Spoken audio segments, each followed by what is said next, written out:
بسم اللہ الرحمن الرحیم والسلام علی من اتبع الہدی۔ ہدایت کی اتباع کرنے والوں کو راحت دو جہاں قرآن چینل کی طرف سے سلام عرض ہے۔ تمام تعریفیں اس پروردگار کے لیے ہیں جو صبر کرنے والوں کو دوست رکھتا ہے۔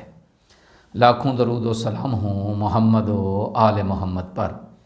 سامعین کرام صاحبان ایمان، ہمارے آج کے سبق کا موضوع ہے سورہ آل عمران کی آیت نمبر 140۔ تو آئیے پروردگار کے پاک نام سے ہم اپنے سبق کا آغاز کرتے ہیں۔ بسم اللہ الرحمن الرحیم۔ وَكَأَيٍّ مِّن نَّبِيٍّ قَاتَلَ مَعَهُ رِبِّيُّونَ كَثِيرٌ فَمَا وَهَنُوا لِمَا أَصَابَهُمْ فِي سَبِيلِ اللَّهِ وَمَا ضَعُفُوا وَمَا اسْتَكَانُوا وَاللَّهُ يُحِبُّ الصَّابِرِينَ۔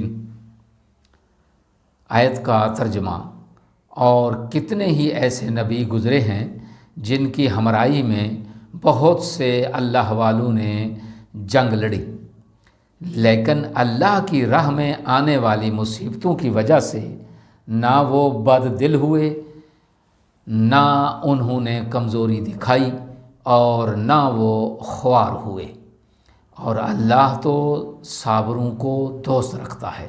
آیت کی تفسیر: وَكَأَيٍّ مِّن نَّبِيٍّ، اس آیت میں دیگر اقوام کی سیرت و کردار کی روشنی میں نصیحت بھی ہے اور ملامت اور عتاب بھی کہ انبیاء اللہ کے ساتھ تم سے پہلے بہت سے اصحاب نے جنگیں لڑی ہیں۔ وہ لوگ ربیون یعنی رب والے تھے، اللہ کے عاشق لوگ تھے۔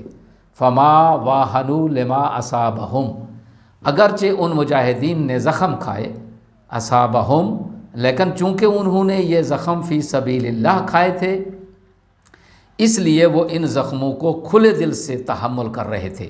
اس امت کے ربی یعنی اس امت کے رب والے، اس امت کے اللہ کے عاشق حضرت علی علیہ السلام کو جنگ احد میں 80 ایسے زخم لگے تھے جن کے ایک طرف پٹی کر دی جاتی تھی تو دوسری طرف پٹی نکل جاتی تھی۔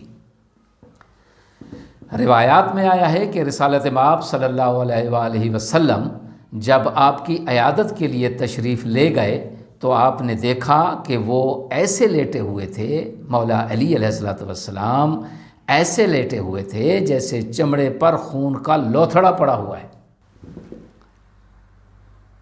وما ضعفوا، ان ربیون نے کمزوری نہیں دکھائی۔ ایک روایت میں ہے کہ ان میں اپنے دین کے بارے میں کوئی کمزوری نہیں آئی کہ کامیابی حاصل نہ ہونے کی وجہ سے ان کے دینی عقیدے میں کوئی تغیر آیا ہو، ایسا نہیں ہوا۔ وَمَا اسْتَكَانُوا، وہ اپنے دشمن کے سامنے خوار اور ذلیل نہیں ہوئے، یعنی آخری دم تک وہ مردانہ وار لڑتے رہے ہیں۔ اس آیت میں دیگر اقوام کی سیرت اور کردار کی روشنی میں نصیحت بھی ہے اور ملامت اور عتاب بھی کہ انبیاء کے ساتھ بہت سے لڑنے والے ایسے تھے جو مصائب میں نہ بد دل ہوئے، نہ کمزوری دکھائی، اور وہ نہ ہی خوار اور رسوا ہوئے، یعنی وہ تمہاری طرح نہیں تھے، کیونکہ تم نے جنگ میں کمزوری دکھائی اور بد دل ہو کر ہمت ہار گئے، جس کے نتیجے میں تم رسوا ہوئے، ذلیل و خوار ہو گئے۔ آیت میں بیان ہونے والا اہم نقطہ ایک ہی ہے، اور وہ یہ کہ اللہ والے نہ تو فرار ہوتے ہیں اور نہ ہی کمزوری دکھاتے ہیں، لہٰذا اسی وجہ سے وہ خوار بھی نہیں ہوتے۔ دعا ہے کہ خداوند قدوس ہمیں کلام پاک کو سمجھ کر پڑھنے کی توفیق عظیمہ عنایت فرمائے۔ وآخر دعوانا ان الحمد للہ رب العالمین۔